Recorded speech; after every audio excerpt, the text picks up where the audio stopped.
लोगों को राशन काफ़ी मिल रहे हैं। बस्ती नाड़ी का कब्रिस्तान है वो भी ज़ेरे आब आ चुका। आखिर सिला क्या मिलता है?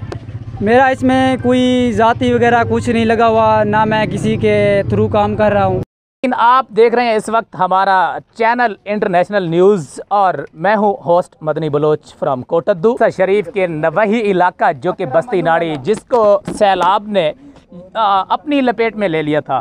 तो हम इस वक्त मौजूद हैं, यहाँ के मकामी चेयरमैन है तैयब साहब से जानेंगे।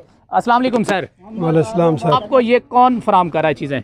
सर ये लोग आते हैं, ये जो NGOs हैं खुद अपने सर्वे करते हैं, उसके मुताबिक ये लिस्टें तैयार करते हैं। तो ये आप खुद उनको अपना टोकन देते हैं, ये लोगों की खुद आप खिदमत करते हैं। हम तो इधर बैठे हैं, उनको जगह फराम करते हैं, कोई मसला होता है तो उनको। गुज़श्ता रोज़ मरियम नवाज साहबा ने विज़िट किया था, उस विज़िट के दौरान यहाँ के लोगों को कोई रिलीफ मिला है, कुछ मिला है? तो खातर खा तो ये लोगों को कोई रिलीफ नहीं मिला, तो मेरे ख्याल में कुछ नहीं मिला लोगों को इधर। खसूसन बिलखसूस मरियम नवाज साहबा ने जो कि यहाँ पर दौरा किया था, उस दौरे के बाद भी यहाँ कोई खातिर खा उनको रिलीफ नहीं मिला। तो सर ये जो NGOs हैं, इन NGOs वालों को आपका पैगाम कैसे कन्वे होता है, आप तक कैसे पहुँच पाते हैं? ये सर ये मीडिया के ज़रिए यहाँ आते हैं, लोगों को देखते हैं। वैसे ये बस्ती रोड पर है, ये आते जाते ये जो लोग बर्बाद हुए हैं ये देखते हैं, इंडा हाईवे पर है।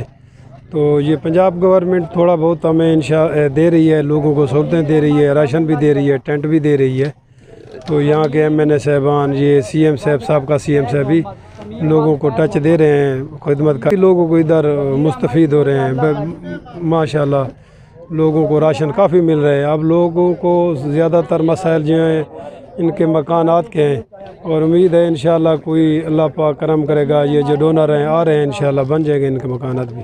जी हाँ, चेयरमैन साहब का बताना था, यहाँ पर जो सबसे बड़ा मसला है, जो सबसे बड़ा अहम इशू है वो है छत का। यहाँ के मकीनों को छत चाहिए, उनको रहने के लिए मकान चाहिए, और ख़ास तौर पे जहाँ पर जो बस्ती नाड़ी का कब्रिस्तान है वो भी ज़ेरे आब आ चुका है। बस्ती नाड़ी के कब्रिस्तान की हालत जो कि मुकम्मल तौर पर पानी में डबो चुका है, उसको भी फिल फॉर रेस्क्यू की ज़रूरत है।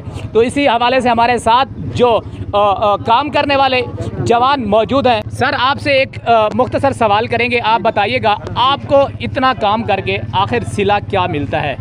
मेरा इसमें कोई ज़ाती वगैरह कुछ नहीं लगा हुआ, ना मैं किसी के थ्रू काम कर रहा हूँ। मैं एक एज सवाब के तौर पर काम कर रहा हूँ। हमारी स्टूडेंट वेलफेयर है, उसके तहत हम लोगों की खिदमत कर रहे हैं। जी, वसीला वेलफेयर फाउंडेशन की जानिब से यहाँ पर जो लोगों की इस वक्त मदद की जा रही है, और बाकी भी जो डोनर हजरात हैं, जो मुखैर हजरात हैं, वो अगर आए तौसा शरीफ की जानिब तो वो बस्ती नाड़ी का विज़िट ज़रूर करें, यहाँ की मकीनों तक अपना सामान ज़रूर पहुँचाएँ।